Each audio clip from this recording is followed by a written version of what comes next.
Hello, folks. Welcome to the Land Tamer stream. It is Friday Eve, aka Thursday night, and we are getting close to wrapping up this vlog series. I've been doing a limited time vlog series about a first timer's experience at Cisco Live, and tonight we're going to talk a little bit about that again. And the subject of tonight is: should I go, and if so, how? Right. This is the background courtesy of Cisco Live Twitter. This is what a tweet up looks like. So they get a whole bunch of people together, some professional photographers, and then they take a picture. So I don't know if I'm in this one or not. I don't think I am. I know I missed the first one. They had two, I think. But the actual departure tweet up I showed you yesterday. But that's kind of a fun thing that they do. And yeah, this is part 10, should I attend and how. I'm going to talk a little bit in depth about that. Welcome, everyone. I hope you're having a good Thursday night. So glad to be back streaming now that my internet's fixed. So I'm a happy camper. So let's talk about this. Let's get on this topic.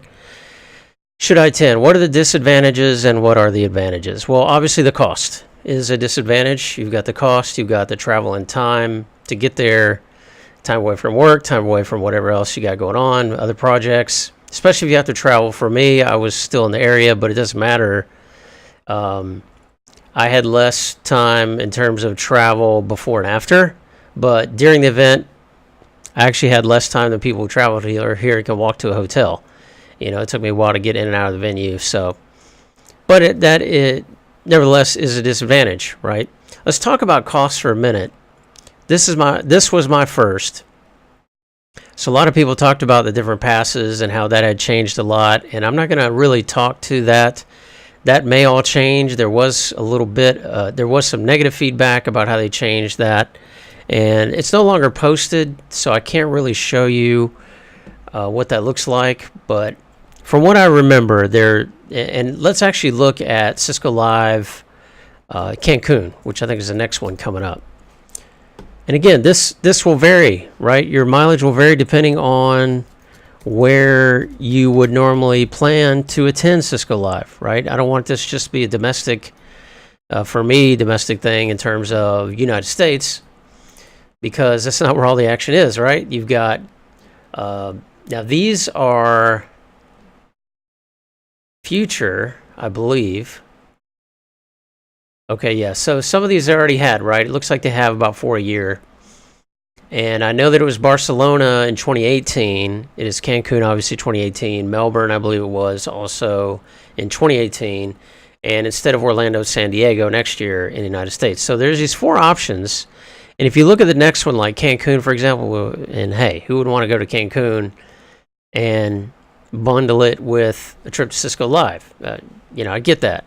But there is I was looking at this earlier, and these are the passes, right? So as you can see, there are 2 tracks mentioned here. Full conference track, IT management track. There may have even been one other for the United States. I'm not sure. But all I know is I saw this early bird registration, and this is a lot less than even the $1,500, because as I understand, in the United States, it was $2,500, $2,500 US dollars, or it was 20, how many learning credits would that be? 26 learning credits? I believe that's what it was. And my company paid in learning credits.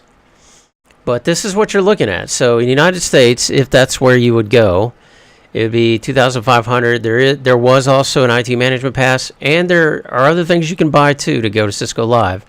There are technical learning sessions. That's not the right name, but I think those were, you could use learning credits or you could pay US dollars, and I think that was like $1,000 more, but I could be wrong. But definitely, as you can see, if you're paying out of pocket or if you're paying, I don't think it makes a difference if you're paying with learning credits, whether you do early bird or not. But the price, and they are stickler for this. I think they extended the early bird registration maybe a couple days, but that was it. Then in the United States, they, cut it off. So these dates are probably pretty close to how they're going to do the registration, So anyway. This is kind of what the cost looks like here. And early bird, of course, is definitely something that Oh, hey, 28 learning credit. There's Big Abe. How's it going, Big Abe? Good to have you, my friend. Big Abe and I got to know each other there at the Cisco Live. We had a blast hanging out. So 28 learning credits. So yeah, United States, I think it was like 1,500 and then, or 2,500, 3,000 may have been for IT management track, which I don't know much about. I knew there were certain sessions that were exclusive to the executive sort of breakout sessions. So obviously that's what that was about, and I don't know what else comes with that, to be honest. I haven't even considered that, really. I'm not in IT management and probably never will be or want to be. But the full conference is probably the way to go. Now, there was another option, of course, in the U.S., and I don't know if they do this at the other international locations or not. Okay, so here's a breakdown, right? So yeah, they have the IT management sessions and breakouts and network reception, IT management keynote. So they have their own kind of thing, and they have a lot of the other things you can do as well. Technical seminars are available on Wednesday. Interesting.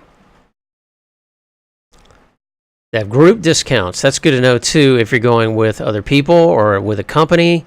I know people who have bundled together to do that. Learning credits. Yeah, so I don't see this mentioned here, but let's see if they mention it under... They probably don't mention it under San Diego because you cannot yet register for San Diego. I've signed up. You can sign up to get an email whenever registration becomes available. But the other big pass that I've already discussed a little bit, and Dimitri and I discussed a little bit on our vlog there at Cisco Live, and that is what they call the Imagine Pass. I think in years past it was called something else, and it was a lot less expensive. This year, I believe it was $700. So, and they've taken down the comparison chart, but essentially, if you get the Imagine Pass, there's people who have blogged about this if you want to research and get more detail, but essentially what it boils down to is no breakout sessions. But you get World of Solutions, you get the Customer Appreciation Event, you get and inside of World of Solutions, of course, is a walk-in self-paced labs, a big deal for me, and DevNet, which is becoming more of a big deal for me. You could attend all of those, and there were some other areas too that you were allowed to attend. I do believe that came with meals as well. So you've got those two options. If I were just to make a quick note here, if you think about the cost, now this is not including travel, right? And travel will vary depending on where you are. For me, travel was like $60 in parking for 5 days of parking at the convention center, which I got reimbursed for, right? But you have the Imagine Pass, which is $700, and then you have the full conference pass. And we'll kind of focus on those. And this in the US was $2,500. I don't know why that difference is. Let's look at Australia. I'd be curious to see in Melbourne. I would just be curious to see. That's probably also US dollars. I don't know. I know there are people, and I know this from YouTube, there are people who watch these videos from all over the world, so I want to be, sensitive to that. And hey, who knows, maybe one day I'll couple this with a trip overseas or something. But if we do, yeah, registration does not look like it's open yet, so you can't even really see. Oh, there it is, register now. Guess you can.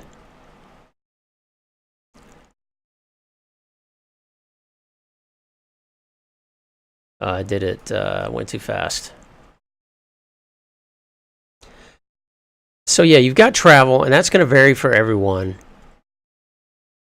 And you've got, let's see what it costs in Australia here once it comes up. This site is not the fastest site, by the way. Many of you may have, and some of us complained.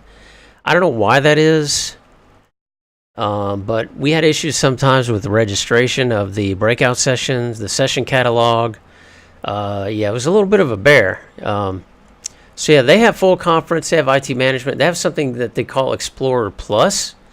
I don't know what that is, but I imagine that is similar. Yeah, no breakout sessions. So even internationally, you have an option that is a pass that does not include the breakout sessions, but includes the innovation talks, DevNet Zone, walk-in self-paced labs, etc., network reception, customer appreciation event, and discounted exams.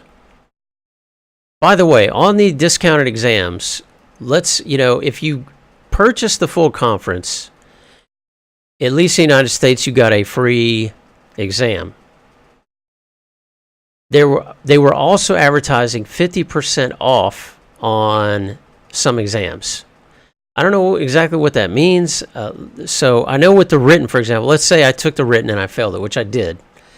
You cannot retake the written exam.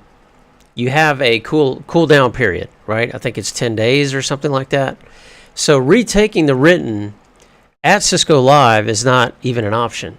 But let's say I wanted to take another exam. Let's say, for example, I want to take the written and my CCNP is going to expire soon. So let's say I wanted to go ahead and purchase another exam. I'm not sure, but it seemed like they were going to let you do that at Cisco Live and get a 50% discount. Here they're saying, for example, 75% discount. So just note that Cisco Live is a good place to take exams and to get discounts on exams, right? That was not listed in US dollars, so I can't really compare. But let's say you have, right, these two options in the United States, the full conference pass and the Imagine Pass. Then you have travel. Okay. Then you have PTO. All right, and this is all assuming if you're paying out of pocket, right? If you're not paying out of pocket, we saw what it costs in credits. So I don't know if you can buy an Imagine Pass with credits. That I don't know. But as this is 28 learning credits, right? So you see what that comes with. So this is sponsored. And of course, this is out of pocket. So in the past, my attitude was, I will go if someone pays for me to go. And that's why at the age I am, which folks, I'm on up there, right? I'm not a spring chicken. Okay. This is the first year I've ever gone. I think that was a mistake on my part. Okay. Let's continue. So we've got the cost. Obviously, you have to pay for it. That's a disadvantage. Travel and time. This is, although this is vendor specific, it is a Cisco event. And there are some other non-vendor specific events out there. That is one factor that some might consider as disadvantages. The other thing is, for example, a lot of the material at Cisco Live is available later online. Some of it is even available. It's streamed live online. Like this year, I know they did some of the keynotes, or all the keynotes, live. And they had people who were checking in remotely, and they even had awards. They had an award for most active, like remote attendee. So yeah, there are things you could do remotely. That's one. That's an advantage of Cisco Live, but a disadvantage of actually being there in person, because a lot of this stuff you can see later, right? The walk-in self-paced labs, while that was excellent, and you had the run-of-the-mill of whatever you wanted to, you had to wait in line, but that was another disadvantage. There are lines for a lot of these things, and there are crowds. A lot of us are introverts, and we don't like being around crowds, right? But that being said, that was a big advantage of Cisco Live is a walk-in self-paced labs, but a lot of those labs are available through Cisco Expert Training, formerly Cisco 360. So some of the same assessments that I took there at Cisco Live, I can purchase those. Now, granted, they're not free like they are at Cisco Live, but you can take them, those are available to anybody, pretty much, who pays for them now in the Cisco Expert Training. Advantages. What are the advantages of attending? Well, I kind of broke it, there are a lot, but I kind of broke it down for me into two categories. One is learning, and the other is networking. And when I say networking, I'm not talking about the engineering aspect. I'm talking about social networking. So the advantage of being there in person at Cisco Live is the learning opportunities. Granted, it's a lot to do in a very compressed amount of time, but while you can watch a lot of the sessions on demand later, you cannot interact with the instructors, the experts, while you're there, right? So that's one thing you can't really do unless you are there at Cisco Live. And I did that whenever I had time. I went and I met the presenters, talked to them. Some of them I talked to them later when I saw them in a hallway, and had, just a wonderful discussions, and established a number of friendships that you cannot buy, that you cannot do remotely. I was able to meet folks from the Land Tamers server, made some new friends, and so yes, there's a lot of learning that you can do there in the various sessions. There's some that you cannot attend remotely, like the technical sessions, right? You have to do that at Cisco Live. But the networking is, to me, the biggest advantage of Cisco Live, and that is why it's so much so. It's such an impact on me that I decided I really need to be attending this. This is important for my career. Now, again, I'm a noob. I've only been once. I know people. I met people that have been there year after year. Some people skip a few years, but they go regularly. And they do that because they realize the importance of their career. And when I'm talking about networking, I'm talking about your personal brand, right? You want to be, when you're at Cisco Live, you want to be seen. And you're not just there, granted, you're there to learn, but really, to me, the major importance is meeting people and getting to know people in person, having conversations in the hallway, water cooler conversations, if you want to call them, lunchroom conversations. And those are just priceless. And those are people who are really good to know, and it's good that they get to know you as well, because you can exchange ideas, you can talk about your job, you can talk about vendors. I met some people who were doing interviews there for jobs for different companies, right?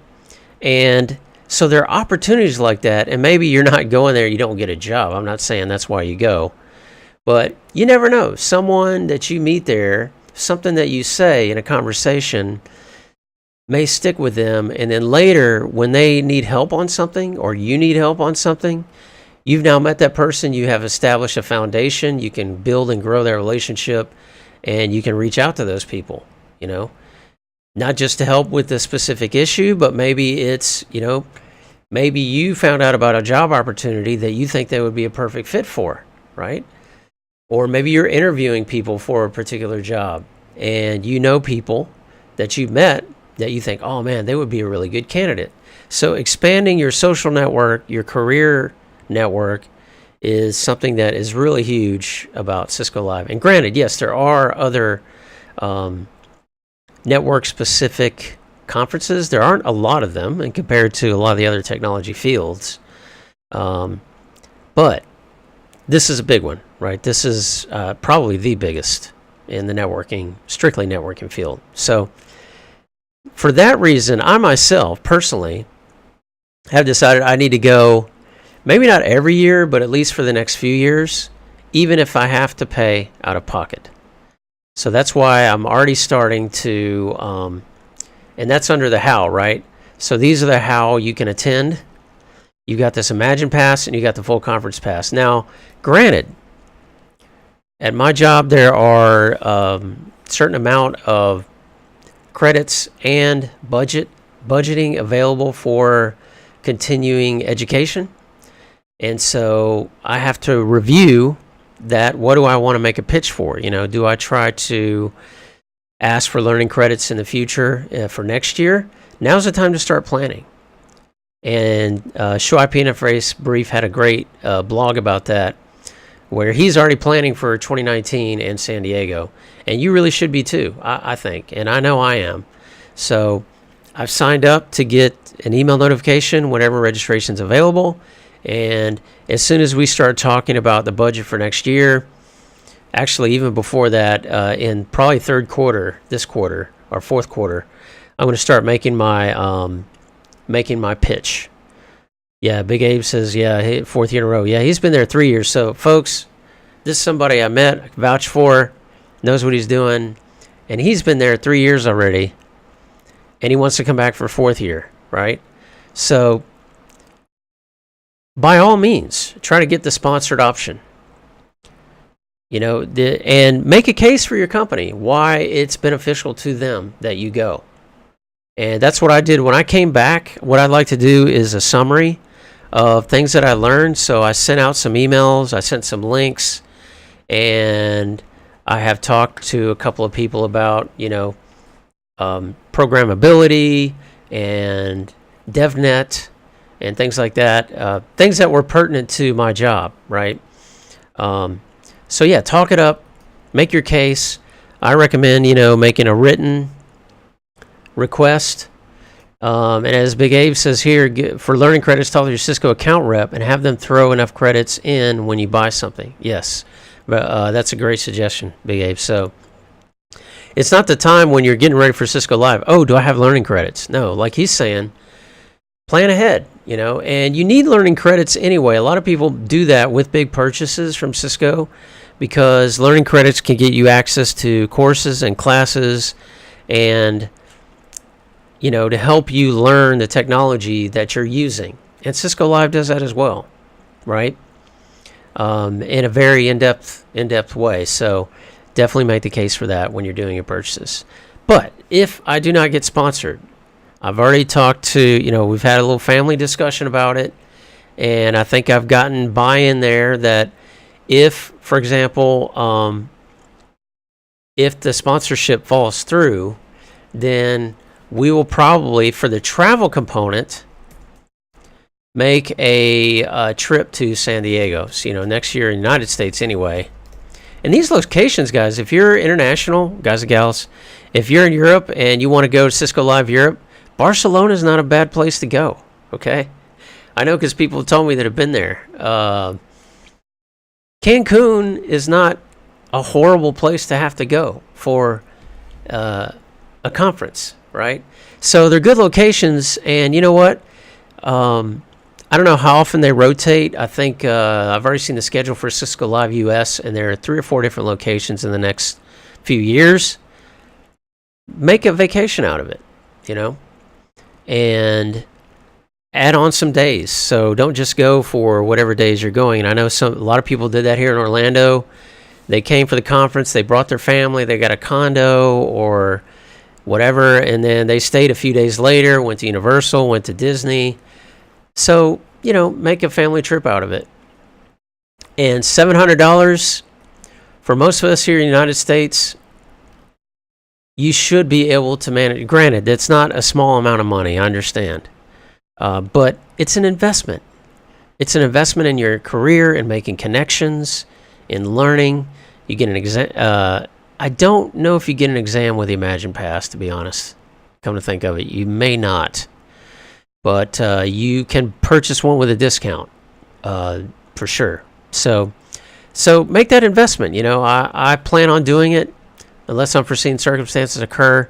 I'm going to be watching out. Sign up for the registration notification, and when it comes out, make your plans. And I'll see you there. If you're going to the U.S., I'll see you there at the next Cisco Live in 2019 in San Diego.